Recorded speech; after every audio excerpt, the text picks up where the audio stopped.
إن الحمد لله نحمده ونستعينه ونستغفره ونعوذ بالله من شرور أنفسنا ومن سيئات أعمالنا من يهده الله فلا مضل له ومن يضلل فلا هادي له وأشهد أن لا إله إلا الله وحده لا شريك له وأشهد أن محمدا عبده ورسوله أما بعد.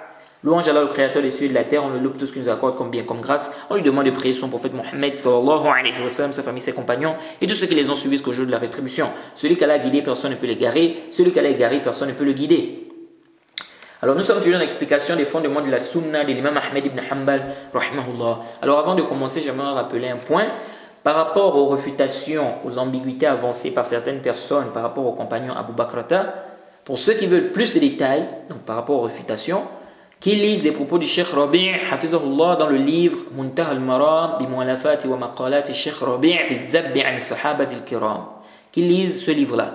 Dans ce livre, le Cheikh a réfuté Mohammed Suleiman al-Ashqar par rapport aux ambiguïtés qu'il a apportées, n'est-ce pas, autour du compagnon Abu Bakrata radiyallahu anhu. Alors l'imam Ahmed ici nous a parlé de la croyance que nous devons avoir concernant les compagnons du prophète Mohammed sallallahu alayhi wa sallam. Et ce point est l'un des points les plus importants dans la croyance. Car les compagnons du prophète Mohammed sallallahu alayhi wa sallam sont ceux qui nous ont transmis la religion. Et on a commencé à refuter les ambiguïtés que certaines personnes apportent pour dénigrer les compagnons du prophète Mohammed sallallahu alayhi wa sallam. Et pourquoi c'est l'un des points les plus importants dans la croyance? Car le fait de dénigrer les compagnons du prophète Mohammed sallallahu alayhi wa sallam, c'est dénigrer la religion. C'est dénigrer le din, c'est dénigrer ce qu'ils nous ont rapporté. Et donc il est important pour nous de comprendre l'importance de ce point.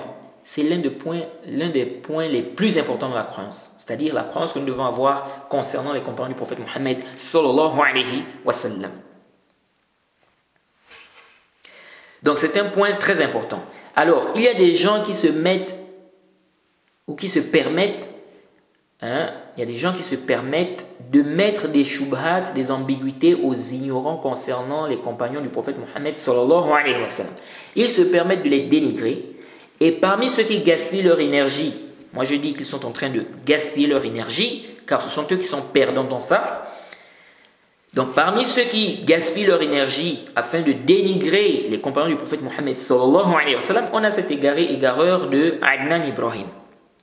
Ce Adnan Ibrahim, il se met à dénigrer les compagnons du prophète Mohammed sallallahu alayhi wa sallam. Il ne s'arrête pas là, il va jusqu'à dénigrer le Sahih al-Bukhari, le Sahih Muslim.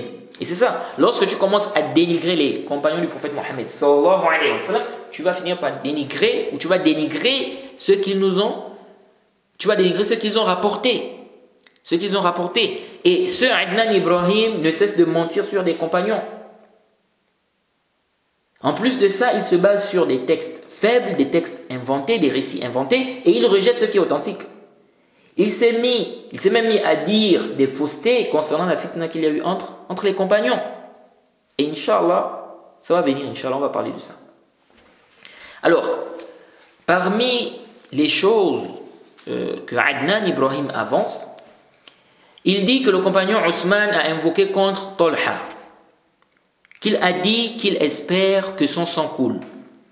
Déjà, cette riwaya est rapportée par l'imam Tabari dans son livre Tariq, tome 3, page 378. Cette riwaya-là est faible. Elle est faible, elle est très faible même. Car dans la chaîne de transmission, on a Mohammed ibn Omar al-Waqidi. Certains savants ont dit que c'était un kadhab. L'imam al-Bukhari, donc c'était un menteur. Certains savants ont dit que c'était un menteur. L'imam al-Bukhari et l'imam Abu Hatim ont dit qu'il est matrouk. D'autres ont dit qu'il inventait des hadiths. D'autres savants ont dit qu'il inventait des hadiths. Donc c'est très faible. Et il n'est pas permis de rapporter des textes mensongers sans éclaircir qu'ils sont faux ou mensongers. Du moment où on a connaissance de cela. De même, il faut se rassurer de l'authenticité du texte avant de prendre cela comme argument. Jay. Mais comme Adnan Ibrahim suit la passion, qu'est-ce qu'il fait? Il rejette des textes qui sont authentiques et il va s'argumenter les textes qui sont inventés. L'imam al-Nawawi dit يحرم رواية الحديث الموضوع على من عرف كونه موضوعا أو غلب على ظنه وضعه فمن روى حديثا علم أو ظن وضعه ولم يبين حال روايته ووضعه فهو داخل في هذا الوعيد مندرج في جملة الكاذبين على رسول الله صلى الله عليه وسلم ويدل عليه أيضا الحديث السابق من حدث عني بحديث يرى أنه كذب فهو أحد الكاذبين. Même Nawawi dit ça dans son explication du Sahih Muslim, tome 1, page 71. Il dit ceci, il est interdit à celui qui a su que le hadith est inventé ou qui pense, donc il y a une pensée prépondérante, qu'il est inventé, de rapporter ce hadith inventé. Celui qui rapporte un hadith dont il sait ou pense qu'il est inventé, puis n'éclaircit pas la situation des versions du hadith, les versions du hadith, la situation du hadith, il rentre dans cette menace. Il rentre dans le groupe de ceux qui mentent sur le messager d'Allah et ceux qui prouvent cela aussi, c'est le hadith du prophète Mohammed sallallahu alayhi wa sallam où il dit celui qui rapporte de moi un hadith dont il pense que c'est un mensonge, il fait partie de l'un des menteurs. Il est parmi les menteurs, donc il fait partie d'un des menteurs. Vous voyez, ici le prophète a dit, il pense. Donc le simple fait seulement de penser, c'est-à-dire qu'il pense, le hadith ça doit être inventé. Donc il pense. Jaïd, il dit quoi ici? Il dit, il fait partie d'un des menteurs. Vous voyez? Et Ibn Salah a dit quoi? Ibn Salah a dit, il dit, donc ça c'est dans le Muqaddima d'Ibn Salah, la page 98, il dit i'lam anna al-hadith al-mawdu'a sharru al-ahadith al-da'ifa wa la tahillu riwayatuhu li ahadin 'alima halahu fi ayyi ma'nan kana illa maqrunan bi bayani wad'ihi. Ibn Salah dit, sache que le hadith inventé est le pire des hadiths faibles. Il n'est pas permis de rapporter cela pour celui qui a su sa situation, peu importe la raison pour laquelle il veut le faire, sans le faire suivre de l'explication montrant que le hadith est inventé. Vous voyez, il n'est pas permis. Tu n'as pas le droit de rapporter un hadith inventé sans expliquer aux gens que c'est inventé. C'est-à-dire, quelqu'un qui a connaissance que le hadith est inventé, tu n'as pas le droit de rapporter un hadith inventé et tu n'expliques pas aux gens, tu ne dis pas aux gens que c'est inventé. De même, tu n'as pas le droit tu ne dois pas prendre un texte comme argument alors que tu ne sais pas si c'est authentique ou pas. Jay. C'est pourquoi même les gens qui viennent, qui disent non, il y a des savants qui ont permis qu'on travaille avec des hadiths faibles dans les actes méritoires. On a déjà détaillé cette question-là. As-Sahih, on travaille avec les hadiths faibles. Que ce soit dans les actes méritoires ou pas. On travaille avec des hadiths faibles. Mais les savants qui ont autorisé, qui ont dit qu'on peut travailler avec des hadiths faibles dans les actes méritoires, ils ont mis des conditions. Certaines personnes disent il y a des savants qui ont dit qu'on peut travailler avec des hadiths faibles dans les actes méritoires. Et il te sort un hadith qui est inventé. Il te sort un hadith qui est inventé. On dit, les savants qui ont autorisé, qui ont dit qu'on peut travailler avec des hadiths faibles dans les actes méritoires, ils ont dit, parmi les conditions, le hadith ne doit pas être très faible. Toi, tu viens avec un hadith qui est inventé. Et tu dis, il y a des savants qui ont dit qu'on peut travailler avec des hadiths faibles dans les actes méritoires. Kazzab, tu es menteur, ils n'ont pas dit ça. Ils n'ont pas dit qu'on doit travailler avec ce genre de hadith. Ça, c'est un hadith qui est inventé. Le hadith qui est inventé, ils n'ont pas dit qu'on doit travailler avec ça. Donc, tu ne peux pas venir avec un hadith inventé et tu dis, certains savants ont dit, on peut travailler avec des hadiths faibles dans les actes méritoires. C'est faux. Ça, c'est complètement batilun. C'est batilun.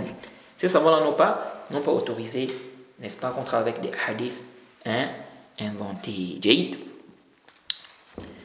Et donc, Ibn Salah a dit quoi? Il a dit que sache que le hadith inventé est le pire des hadiths faibles. Il n'est pas permis de rapporter cela pour celui qui a su sa situation, peu importe la raison pour laquelle il veut le faire, sans faire suivre cela de l'explication qui montre que ce hadith est inventé.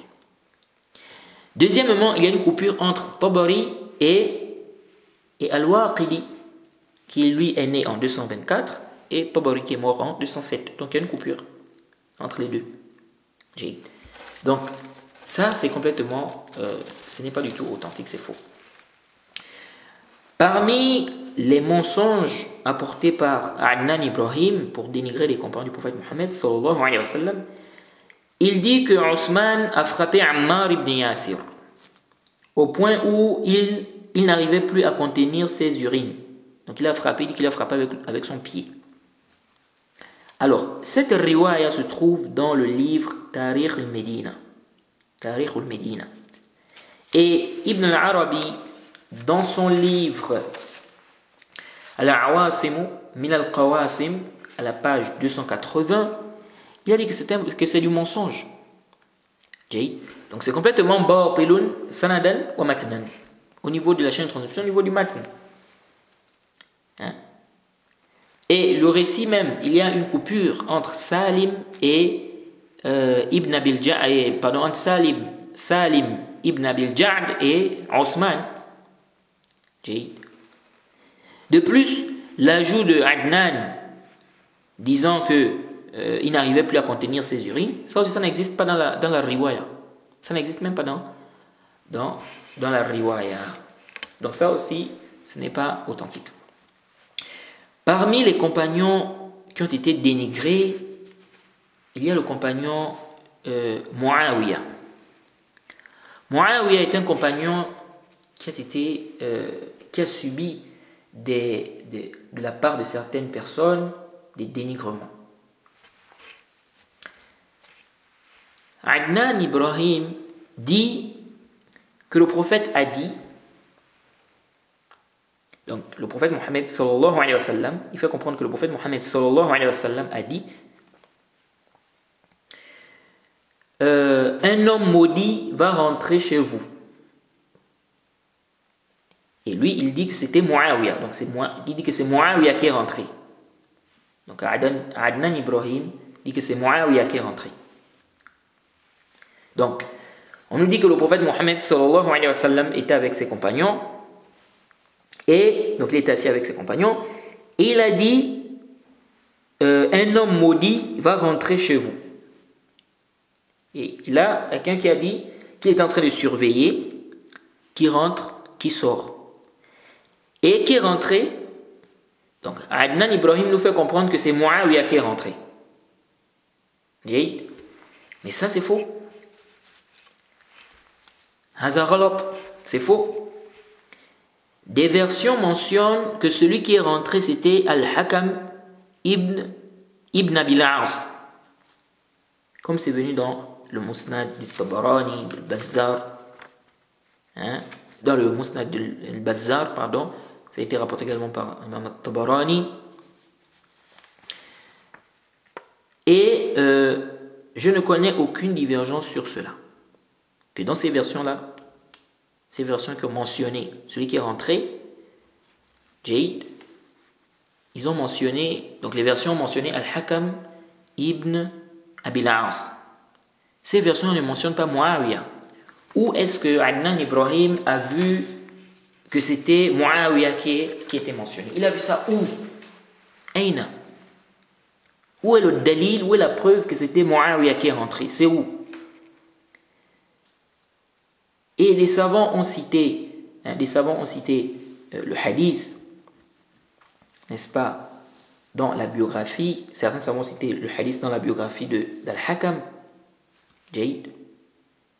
Et les versions sont claires. Les versions sont claires que c'est lui qui est. Ces versions-là mentionnent que c'est lui qui est rentré en fait. Jade. C'est lui qui est rentré. Donc, où est le dalil que c'est Muawiyah qui est rentré? Le dalil est où? Ensuite, est-ce que réellement cette riwaya-là est authentique? Alors, sachez que les savants ont divergé. Certains savants ont authentifié ces riwayat-là, et d'autres savants ont rendu ça faible. Donc déjà, il n'est pas question ici de Muawiyah. Il n'y a pas de version ici qui mentionne qu'il s'agit de Muawiyah. Ça, c'est un point. Par contre, il est mentionné dans des versions qu'on parle de Al-Hakam ibn Abil As. Alors, est-ce que c'est authentique? Le prophète Mohammed sallallahu alayhi wa sallam a-t-il réellement dit cela? Alors, le Cheikh Al-Albani a mentionné dans As-Sahiha numéro 3240 le hadith donc, qui stipule qu'un homme maudit rentrera chez vous, c'est-à-dire Al-Hakam ibn Abil As. C'est rapporté par l'imam Ahmed, c'est rapporté par le Bazzar.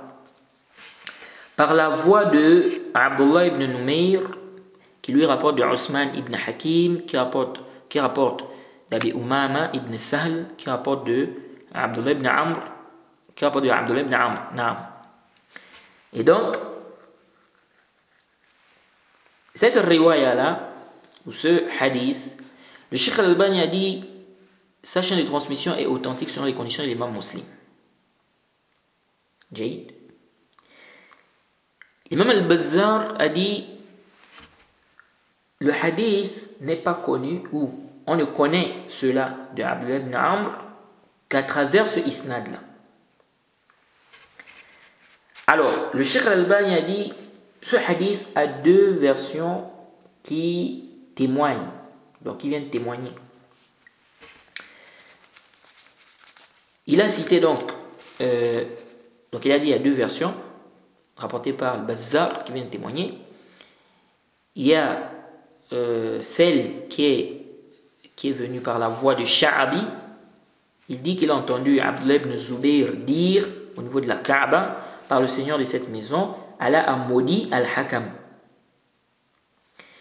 Et Al-Bazzar a dit on ne connaît cela d'Ibn Zubayr que par ce isnad-là.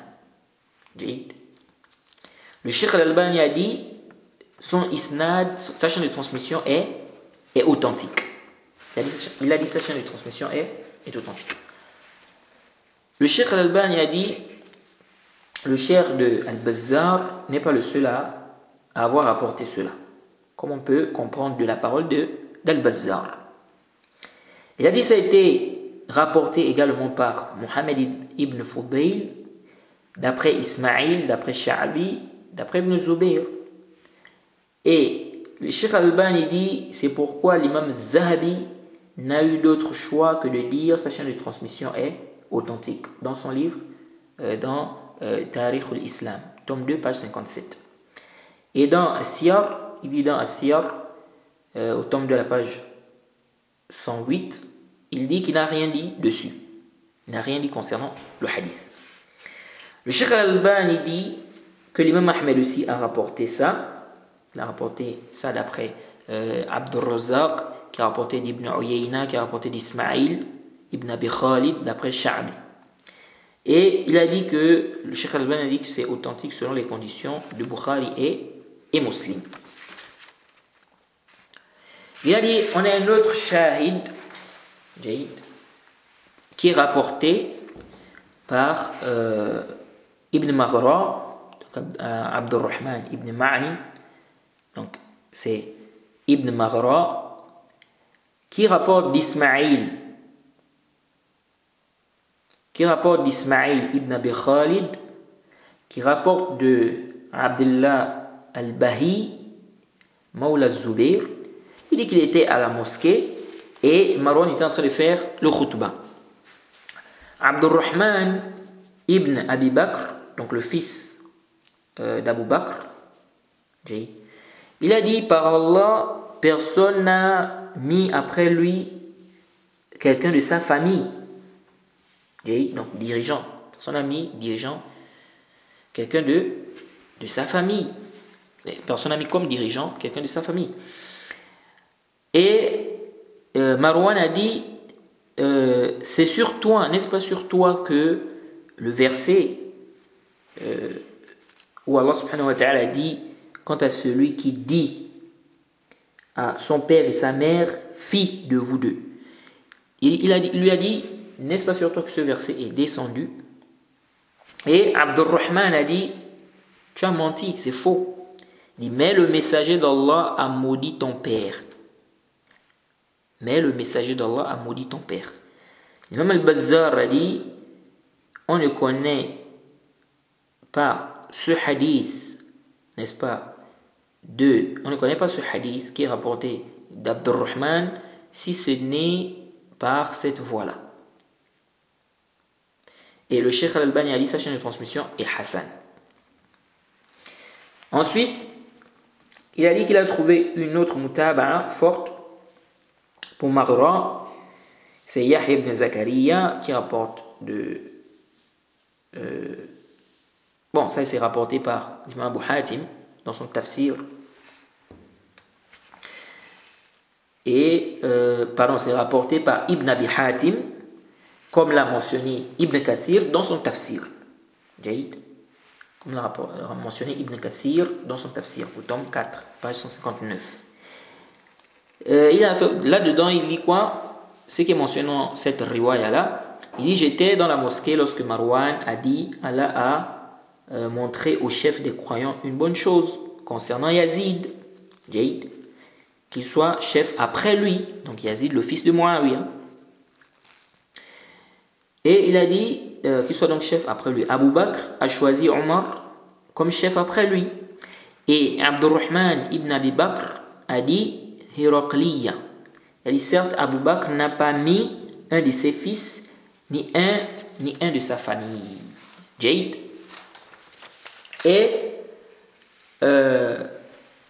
Marwan a dit, n'est-ce pas sur toi qu'est descendu le verset quant à celui qui dit à son père et sa mère, fille de vous deux.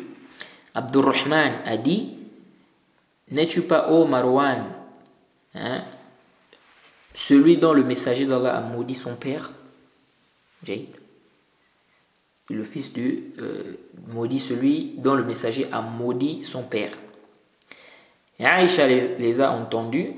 Elle a dit, oh Marwan, c'est toi qui dis cela à Abdurrahman. Parce qu'Abdurrahman, c'est le frère d'Aïcha. Elle a dit, tu as menti, ce verset n'est pas descendu sur lui, mais c'est descendu sur un tel, le fils d'un tel. Puis, il est descendu du minbar, il est venu parler à Aïcha, puis il est parti. Le Cheikh Al-Albani a dit, Ibn Kathir s'est tu sur ça. Il s'est tu sur ça. Il a dit sa chaîne de transmission est authentique. Il a dit que l'imam al-Bukhari a rapporté ça avec une autre chaîne de transmission de façon résumée. Mais en réalité, l'imam al-Bukhari n'a pas rapporté l'histoire de cette façon avec ces ajouts-là, comme on verra Inch'Allah. Et c'est venu aussi par, ça a été rapporté par l'imam Nasa'i dans Fil Kubra, donc tome 6, page 458-459, d'après Shu'ba, d'après Mohammed ibn Ziyad. Il est dit là-bas que lorsque Muawiyah a mis son fils, Jaïd, Marwan a dit c'est la sunna d'Abi Bakr et de Omar. Jaïd. Et Abdurrahman, le fils d'Abi Bakr, il a dit c'est la sunna de Hiraql, c'est la sunna de Hiraql et de Qaysar. Et Aïcha a refuté Marwan en disant si je voulais, j'allais citer sur qui le verset est descendu. Mais le messager d'Allah a maudit le père de Marwan. Il a maudit le père de Marwan. Et le Cheikh Al-Albani a authentifié ça et certains savants également. Alors, Cheikh Al-Albani a eu des propos un peu durs sur des huffaz, sur cette question. Du fait qu'ils n'ont pas mentionné certains de ces hadiths et mentionné leur authenticité lorsqu'ils ont fait la biographie d'Al-Hakam. Et il a dit qu'Ibn Hajar a mentionné la version de Aïcha, il dit, au lieu de dire clairement que c'est authentique, il a plutôt fait signe montrant que c'est faible à cause de la riwaya de Bukhari. Car il a dit, la base de cette histoire est dans le Sahih Bukhari, sans cet ajout. Il a dit, quelle est donc la valeur de cette objection, alors qu'il sait que cette voix est authentique et c'est une voix autre que celle de Bukhari, et qu'il y a aussi des shawahid.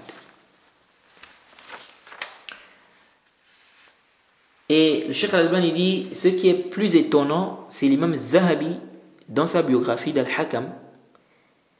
Il a dit, on a rapporté des hadiths munkara, disant qu'il a été maudit. Alors qu'après une page, il a mentionné la version de Sha'bi, d'après Ibn Zubayr, en authentifiant son isnad. Donc, l'imam Zahabi a dit ça dans son livre Tarikh, au tome 2, page 96. Et donc, le Cheikh Al-Albani dit, ce qui est plus étonnant, c'est l'imam Zahabi dans sa biographie de Al-Hakam. Il a dit qu'on a rapporté des hadiths munkara disant qu'il a été maudit. Donc, là c'est dans son livre Tarikh, tome 2, page 96. Cheikh Al-Albani dit, alors qu'après une page, il a mentionné la version du Sha'bi d'après Ibn Zubayr en authentifiant le isnad. Jayid. Il dit ça, c'est une contradiction qui laisse une place aux gens des passions, afin de prendre ce qui est en conformité avec leur passion. Bref, il y a d'autres paroles que Cheikh Al-Albani a eu à dire concernant des huffaz sur ce sujet. Des paroles un peu quand même, allez le plus savant, mais des paroles où il y a un peu de dureté. Alors, Naam, le Cheikh Al-Albani, c'est le grand savant de hadith de notre époque, sans débat. Il a authentifié ces versions-là. Mais nous sommes d'avis, les savants qui ont rendu ces versions-là faibles, qui ont dit que ce sont des versions munkara. Jayid. Et alhamdulillah, le Cheikh Al-Albani ne nous a pas enseigné le suivisme aveugle. Le Cheikh Al-Albani n'a pas dit que les gens doivent le suivre aveuglement dans tout ce qu'il dit. Là, Jayid. Si les savants sont unanimes sur une question, il n'y a pas de problème. Il y a un ijma', on suit le ijma'. Jayid. Mais si les savants divergent sur une question, on suit l'avis que nous trouvons juste par rapport aux preuves. Par rapport aux preuves. Alors, le hadith de Ahmed et de Al-Bazzar, les deux hadiths tournent autour de Abdullah ibn Numayr. Les deux hadiths tournent autour de Abdullah ibn Numayr. Même si c'est un thiqa, mais il a des erreurs. Et l'imam Ad-Daraqutni dans Al-Ilal a mentionné qu'il a des erreurs. L'imam Tirmidhi aussi a mentionné qu'il s'est trompé. Le fait qu'un rapporteur comme ça, qui a des erreurs, donc qui se trompe parfois, s'isole avec un hadith où il y a la mention de la malédiction d'un compagnon, on doit faire très attention. On doit faire très attention. Et ce n'est pas un rapporteur dont on peut accepter un tel isolement. Alors que Uthman ibn Hakim, de qui il rapporte ce hadith, il a des élèves qui sont au-dessus de lui, plus dignes de confiance, qui sont au-dessus de lui, donc plus dignes de confiance que lui, tels que Al-Thawri, Isa ibn Yunus, Hushaym et bien d'autres. Où sont-ils face à ce hadith? Où sont ces rapporteurs-là face à ce hadith?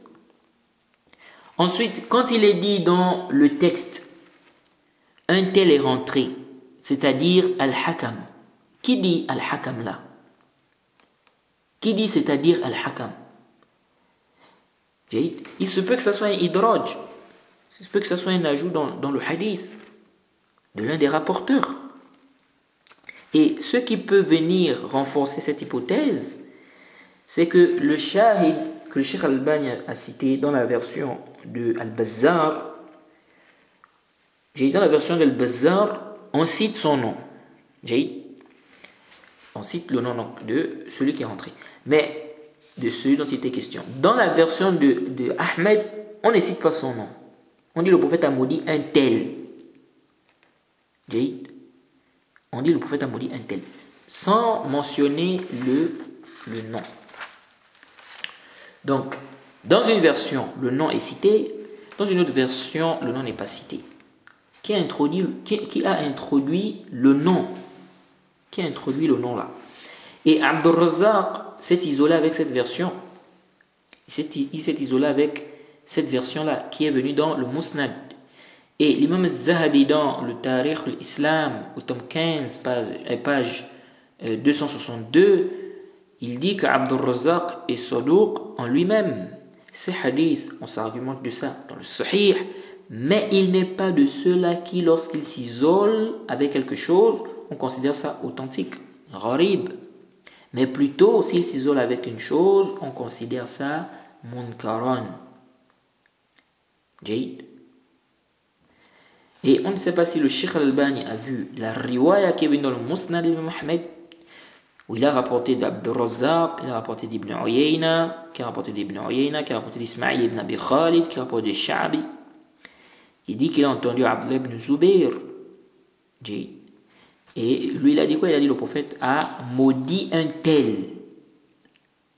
La'ana Rasulullah sallallahu alayhi wa sallam fulanan. Le prophète a maudit un tel. Donc ici, on n'a pas cité le nom. Le prophète a maudit un tel. Qui? Oui.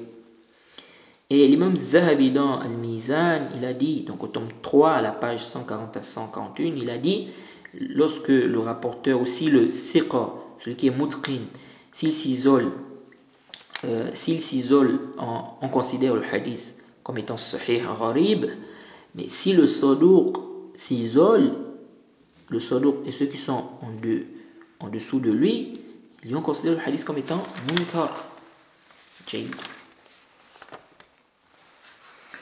Et donc, surtout dans une telle question,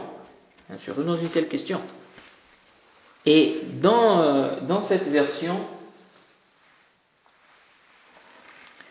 qui est dans le Musnad de l'imam Ahmed, quand on regarde bien, on voit que Abd al-Razzaq, n'est-ce pas, s'est isolé avec. Et donc, c'est munkara, en se basant sur la parole de l'imam Zahabi. Et l'imam Zahabi, il a dit dans Siyar, tome 4, à la page 407, il a dit on rapporte des ahadiths, donc disant qu'il est insulté, donc al-Hakam, il a dit qu'ils ne sont pas authentiques. Donc en résumé, pour ne pas vous embrouiller, la version d'Al-Bazzar est faible à cause de Abdullah ibn Numayr. Celle dans le Musnad de l'imam Ahmed, elle est munkara à cause de l'isolement de Abd al-Razzaq. Maintenant les mutaba'at. La version de Tabarani. Cette version, on nous dit que Ahmed ibn Yahya rapporte donc Khalid ibn Hayyan Raqi, qui lui dit qu'il a entendu donc il a pris de Yahya ibn Sulaiman al-Ju'fi, qui lui a appris de Mohammed ibn Fudayl et Ahmed ibn Bashir, d'après Ismaïl ibn Abi Khalid, d'après Amir al-Sha'bi. Il dit qu'il a entendu Abdullah ibn Zubayr, donc, qui a dit dans le hadith que le prophète a maudit al-Hakam. Donc Mohammed ibn Fudayl et Ahmed ibn Bashir ont suivi Abd al-Razzaq. On peut le dire ainsi. Mais ceci ne sert à rien car c'est par la voix de Yahya ibn Sulaiman al-Ju'fi. Et lui, chez certains, il est très faible chez certains savants. Donc s'il est très faible, ça ne peut pas renforcer l'autre version. Jaïd. Et Al-Uqayli a dit, il a des hadiths réprouvés, bien que l'imam al-Daraqutni a fait son tawsiq. Ibn Hajar a dit, il est saduq, il se trompe. Donc c'est une mutaba'a qui ne tient vraiment pas. Il y a une autre mutaba'a dans Tabarani disant que Al-Hakam ibn Abil As et son fils ont été maudits par le messager d'Allah. Mais dedans on a Abu Malik al-Janabi. Il est faible chez certains savants. Certains ont même dit qu'il faisait beaucoup d'erreurs comme Ibn Sa'd.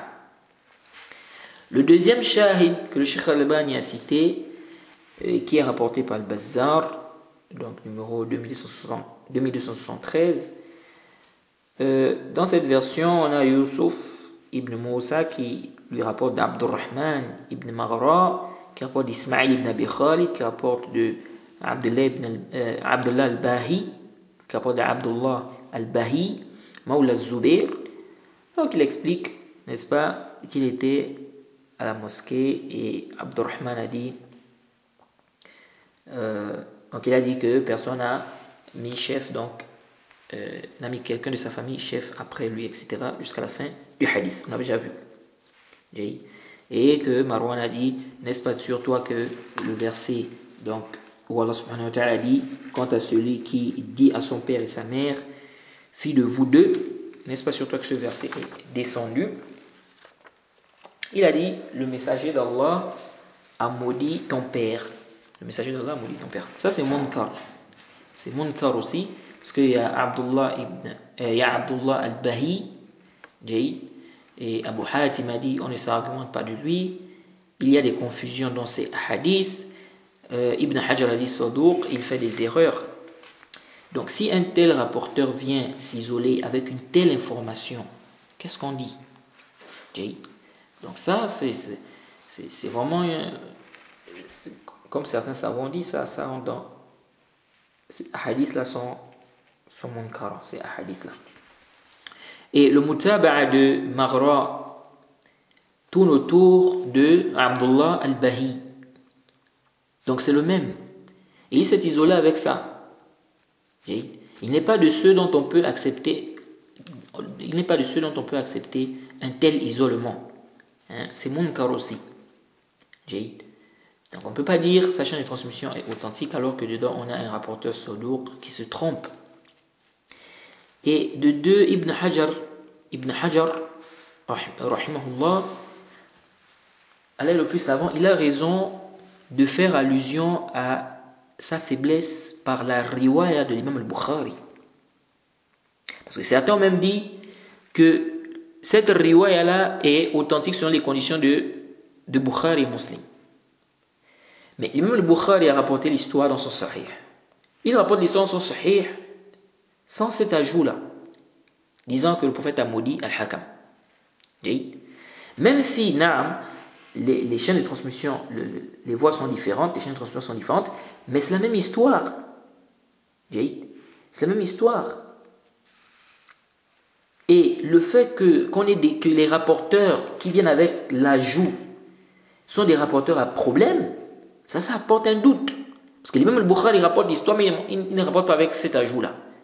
Pourquoi l'imam al-Bukhari a laissé, n'est-ce pas, la version où il y a les ajouts, sachant que certains même dit c'est selon la version est authentique selon les conditions de l'imam Bukhari et Muslim. Donc pourquoi l'imam al-Bukhari a laissé ça? Donc il a laissé ça, le zahir, c'est qu'il y a un problème là-bas. C'est qu'il y a un problème. Et ça laisse un gros doute. Parce que dans Al-Bukhari, dans Sahih al-Bukhari, Aïcha a juste dit Allah n'a rien fait descendre sur nous, si ce n'est mon innocence. Donc elle n'a pas dit mais le messager d'Allah a maudit le père de Marwan. Donc cet ajout-là ne figure pas dans le Sahih al-Bukhari. Parce que dans la version là-bas, on a dit que il a dit c'est la sunna d'Abi Bakr et de Omar, donc Marwan, et Abdurrahman a dit c'est la sunna de Hiraql, et Aïcha a refuté Marwan, Et dans cette version même, on ne mentionne même pas là-bas qu'elle a mentionné, n'est-ce pas, elle n'a pas parlé du verset qui est descendu concernant son innocence. Vous voyez. Par contre, dans la version de l'imam al-Bukhari, il y a cela. Vous voyez. Donc, l'ajout là qui dit que Aïcha a dit le messager d'Allah a maudit le père de Marwan, donc Al-Hakam, ça, ce n'est pas mentionné dans le Sahih al-Bukhari. Et la riwaya de Nasa'i, on a dans cette riwaya, on a le cheikh de l'imam al-Nasa'i, Ali ibn Hussein, il s'est isolé avec ça, et il est saduq. Il y a aussi Umayya ibn Khalid, il y a des paroles sur lui, ce qui fait que ça aussi, c'est, voilà, on ne peut pas, n'est-ce pas, tolérer un tel isolement. Okay. Donc le hadith qui dit que le prophète Mohammed sallallahu alayhi wa sallam a maudit Al-Hakam, en réalité c'est un hadith munkar. Le prophète n'a pas dit cela. C'est pourquoi certains savants disent les hadiths qui sont venus dans ce sens-là, ce sont des hadiths munkara. Vous voyez, il y a des isolements, et ces gens qui se sont isolés, ou dans les Hassanides, on a des gens qui ont des problèmes, c'est-à-dire que ce ne sont pas des gens dont on peut accepter un tel isolement d'eux. Vous voyez. Et le prophète Mohammed sallallahu alayhi wa sallam a interdit aux compagnons de maudire un compagnon, celui qui consommait de l'alcool. Il a interdit aux compagnons de le maudire. Il a dit il aime Allah et son messager. Qu'est-ce que lui, Al-Hakam, a eu à faire pour que le prophète Mohammed sallallahu alayhi wa sallam se mette à le maudire?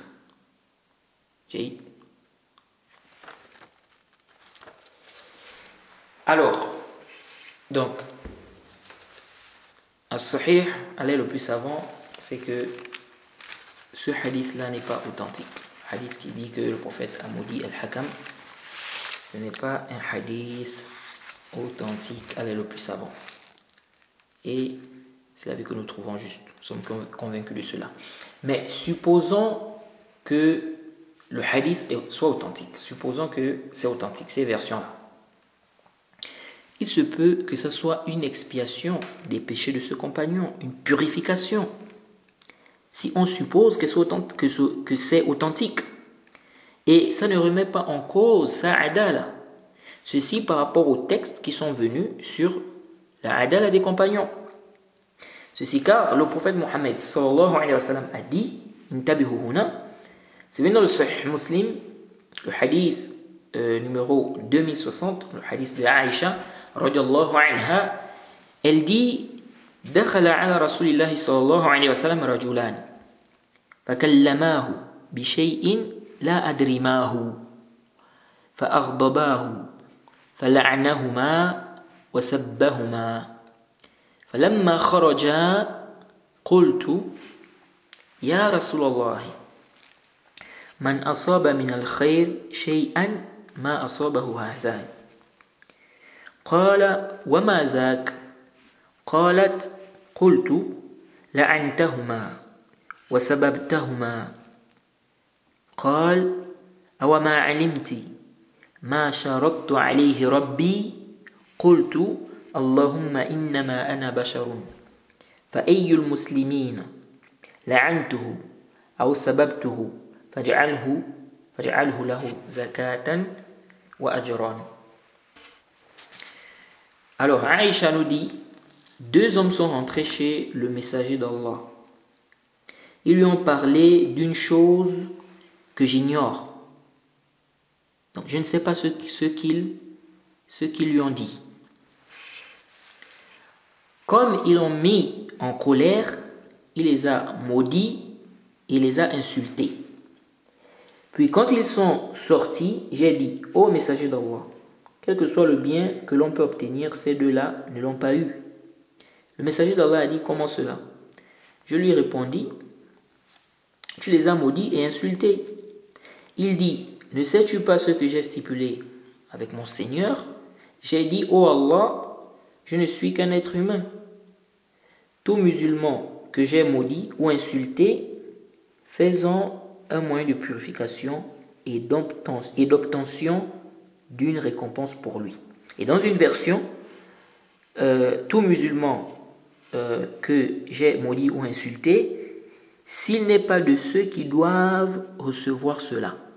Donc en réalité, mais s'il ne mérite pas cela, en réalité, faisant un moyen de purification et d'obtention d'une récompense pour lui. Jay.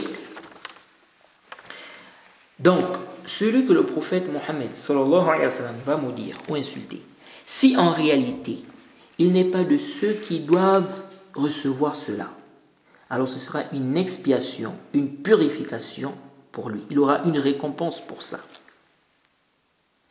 Donc comment une expiation, une purification va être une chose qu'on va prendre pour dénigrer quelqu'un? Huna ishkal. Ici il y a un problème. Comment ça, s'il n'est pas de ceux-là qui doivent recevoir cela? Comment? Alors, comme des savants ont expliqué, tels que l'imam Nawawi et bien d'autres, c'est-à-dire en apparence, le prophète voit qu'il a fait ce qui implique qu'il le maudisse ou l'insulte. Mais auprès d'Allah, il n'est pas de ceux qui doivent subir cette injure ou malédiction. Ceci car, comme a dit l'imam Nawawi, le prophète juge par rapport à ce qui est apparent. C'est pourquoi le prophète dit d'ailleurs, dans le Sahih al-Bukhari et le Sahih Muslim, le hadith de Salama, elle dit que le prophète Mohammed sallallahu alayhi wa sallam a dit, innama ana basharun wa innakum takhtasimuna ilayya wa la'alla ba'dakum an yakuna alhana bihujjatihi min ba'di fa aqdiya lahu binahwi ma asma' faman qadaytu lahu bihaqqi akhihi bishay'in fa innama aqta'u lahu qit'atan min an-nar. Et dans une version, fala ya'khudh minhu shay'an. Salama nous dit que le prophète Mohammed sallallahu alayhi wa sallam a dit, certes, je ne suis qu'un être humain. Vous m'exposez vos litiges, il se peut que l'un de vous soit plus éloquent que l'autre, plus fort dans l'argumentation. Je juge donc en fonction de ce que j'entends. Celui alors auquel je donne raison contre le droit de son frère, en vérité, je ne fais là que lui accorder une partie du châtiment dans le feu. Vous voyez?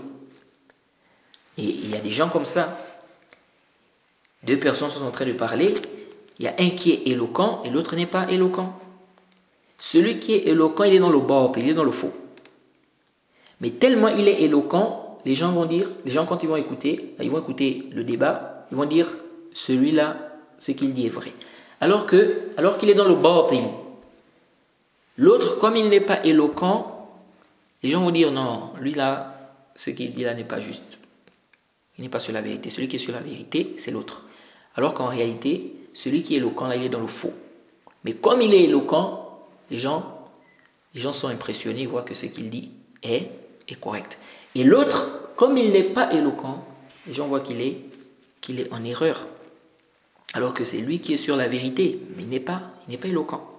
Oui, c'est pourquoi le prophète Mohammed sallallahu alayhi wa sallam dit, vous m'exposez vos litiges, il se peut que l'un de vous soit plus éloquent que l'autre, plus fort dans l'argumentation. Je juge donc en fonction de ce que j'entends.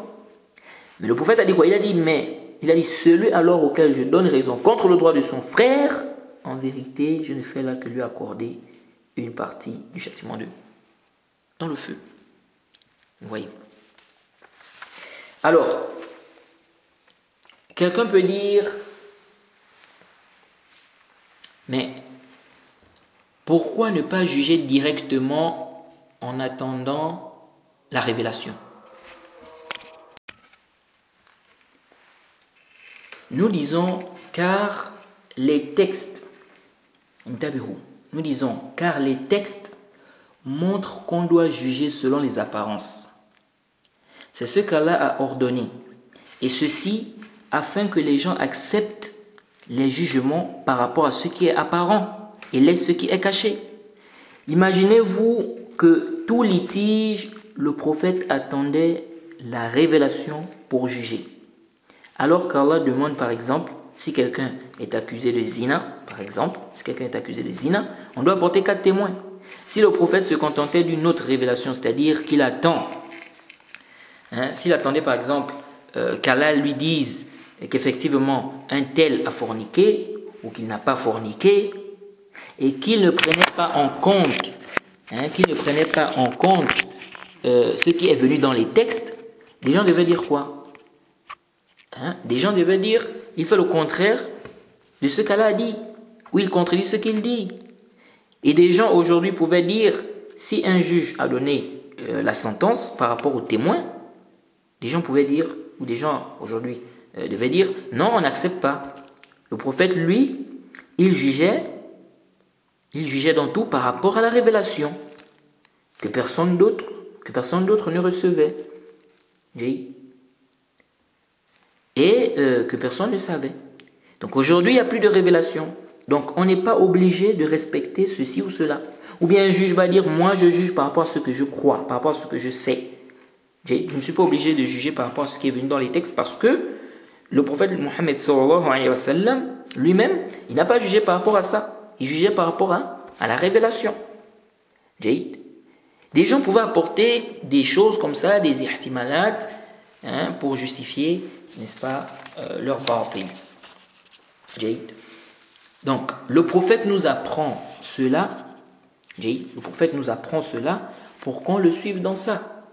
Il juge par rapport à ce qu'il entend, par rapport à ce qui est apparent, par rapport au texte. De même, nous devons faire la même chose. Maintenant, un gros ishkal se pose. Dans le hadith, il est dit que le prophète a dit, « Oh Allah, je ne suis qu'un être humain, tout musulman que j'ai maudit ou insulté, faisant un moyen de purification et d'obtention d'une récompense pour lui. » Dans une version, tout musulman que j'ai maudit ou insulté et qui n'est pas de ceux qui doivent recevoir cela, ou qui ne fait pas partie de ceux qui méritent cela. Faisant un moyen de purification et d'obtention d'une récompense pour lui. Et dans l'autre hadith, le prophète a dit, il se peut que l'un de vous soit plus éloquent que l'autre, plus fort dans l'argumentation. Je juge donc en fonction de ce que j'entends. Celui alors auquel je donne raison contre le droit de son frère, en vérité, je ne fais là que lui accorder une partie du châtiment du feu. Quelqu'un peut dire, de ces 2 hadiths, on comprend que le prophète peut maudire ou insulter un musulman de manière spécifique et qu'en réalité, il n'est pas de ceux qui doivent recevoir cette malédiction ou cette injure. On voit aussi par rapport à l'autre hadith que le prophète peut donner un jugement lors d'un litige, alors qu'auprès d'Allah, donc ce que le prophète a dit, donc si le prophète dit par exemple que tel a raison, donc il peut dire tel a raison alors qu'auprès d'Allah il a tort. C'est-à-dire celui-là. Donc celui que le prophète va dire qu'il a raison, donc le prophète dit il a raison alors qu'auprès d'Allah il a tort. Celui que le prophète va dire il a tort, alors qu'auprès d'Allah il a raison. Donc, quand on regarde, quelqu'un peut dire, quand on regarde l'autre hadith, on peut également comprendre, on comprend également cela. Donc, ça veut dire que le jugement ici sera contraire, donc le jugement qui sera donné sera contraire à ce qui est caché. Or, on sait tous par consensus des gens du Usul, que si le prophète se trompe sur une question ijtihadi, Allah ne va pas approuver cela. Il va faire descendre la révélation afin que cela soit corrigé. Parce que déjà, les savants de Usul divergent. Est-ce que le prophète peut faire l'ijtihad? Sahih, oui. Il peut faire l'ijtihad, comme a dit l'imam Shawkani, l'imam Nawawi, et bien d'autres. Et on a plein de preuves justifiant cela. Mais ce n'est pas ici l'objet du cours. Et donc les savants des usul divergent encore dans son ijtihad là. Est-ce possible qu'il se trompe?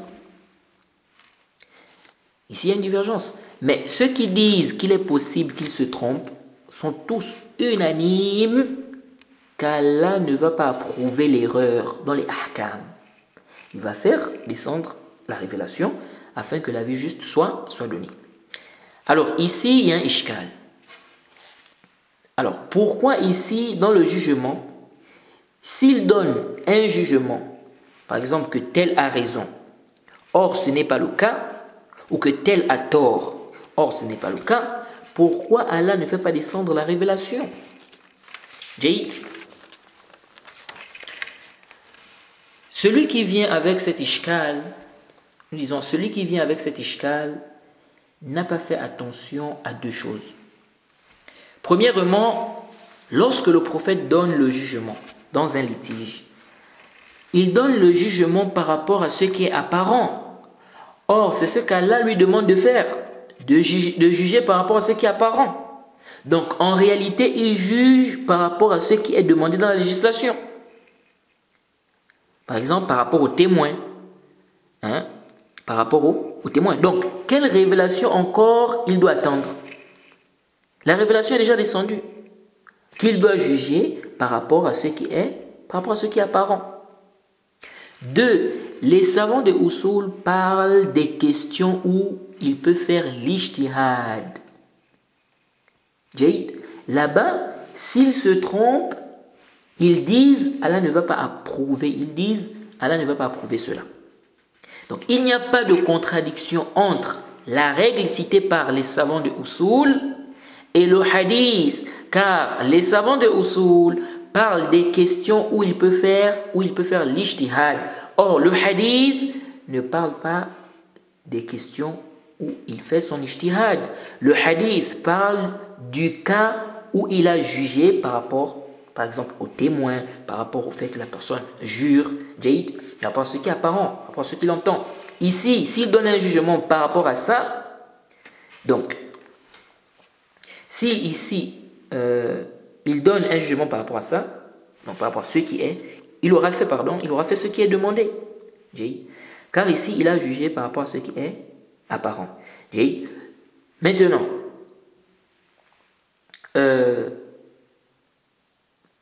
si maintenant, ce qui est demandé, donc il a fait ce qui est demandé, donc il a jugé par rapport à ce qui est apparent.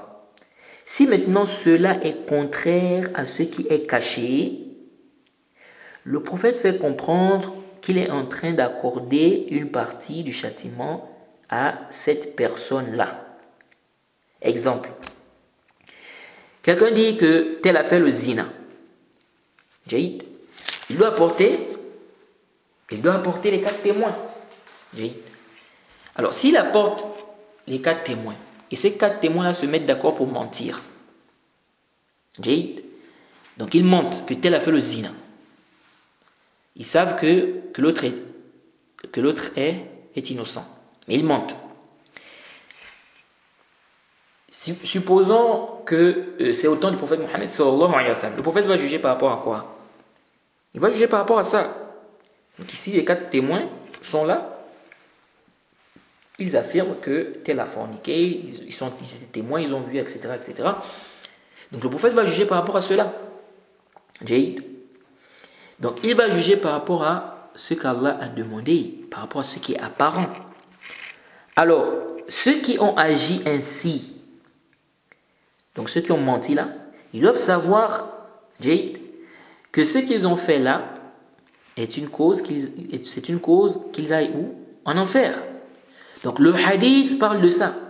C'est-à-dire le fait que le prophète juge ici par rapport à ce qui est apparent, par rapport aux preuves. C'est pourquoi il fait comprendre qu'il se peut que l'un de vous soit plus éloquent que l'autre, plus fort dans l'argumentation. Donc il juge par rapport à ce qui est apparent. Et c'est ce qui est demandé dans la législation. Donc il a fait ce qui est demandé. Donc ce n'est pas ici le cas de... c'est-à-dire ce que les savants du Usul la question que les savants de Usul traitent, donc la question de l'ijtihad. Donc, celui qui vient avec cet ishkal, il n'a pas fait attention à un point qui est très important ici. Arju an tantabihu huna.